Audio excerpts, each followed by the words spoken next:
Shukran. Thank you. Asante sana.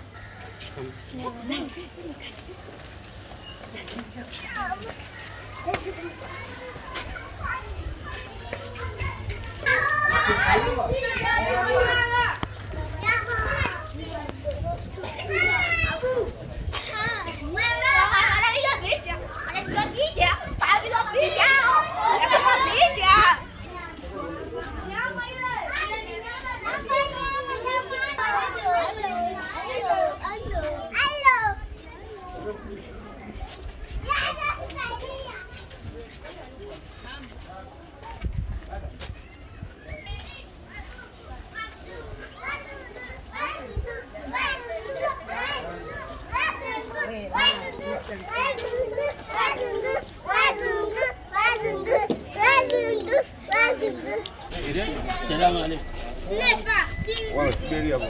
Picha.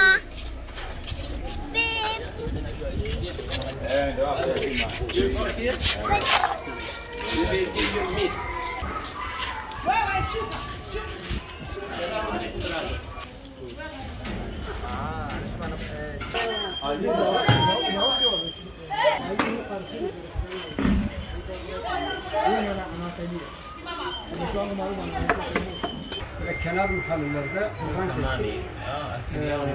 Sorduk yetimlere dağıtalım diye bizi bir yetimhaneye getirdiler.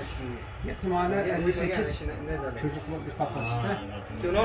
Elimizdeki etleri getirip teslim ettik. Baktık Türkiye'den gelen hayırseverler sağ olsunlar, Allah razı olsun. Yetimhaneyi tamir etmişler, güzel bir şekilde sokmuşlar. Bize biraz da Türkiye havası verdi. Nasrettin Hoca figürleri falan vardı. Sonra öğrendik ki Konsolos Bey'in hanımı ilgilenmiş, yapmış. Allah kendisine razı olsun. Böyle güzel bir şey vesile olduğu için, katkı sağladığı için. İnşallah biz de elimizden gelirse, yardıma ihtiyaçları olursa yardımcı olacağız. Hakkımızı verdik.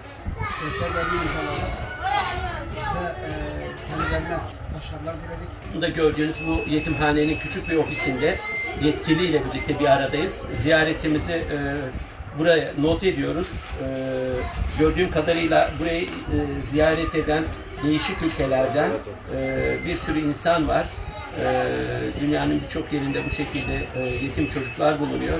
Bu da onlardan biri. Gördüğüm kadarıyla farklı ülkelerden isimler mevcut. Biz de buraya bir ziyaretimizi anısına ismimizi yazıyoruz, not ediyoruz.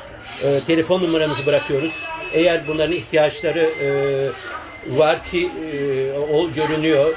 Bu konuda bizden yardım talepleri olsa inşallah siz hayırseverlerin desteğiyle onlara ulaşmaya çalışacağız. Türkiye'den bir isim görüyorum ve Aylin Ocaktürk adında bir hayırsever tarafından buranın tamiri yapılmış üst katın. Ama burada 58 yetimin ihtiyaçları bariz bir şekilde ortada. Zaten sokaklardan geçerken adım atacak yer yok. Her taraf lağım suyu ve çukurlarla dolu. Bu ortamda bu çocuklar yetişmeye çalışıyor.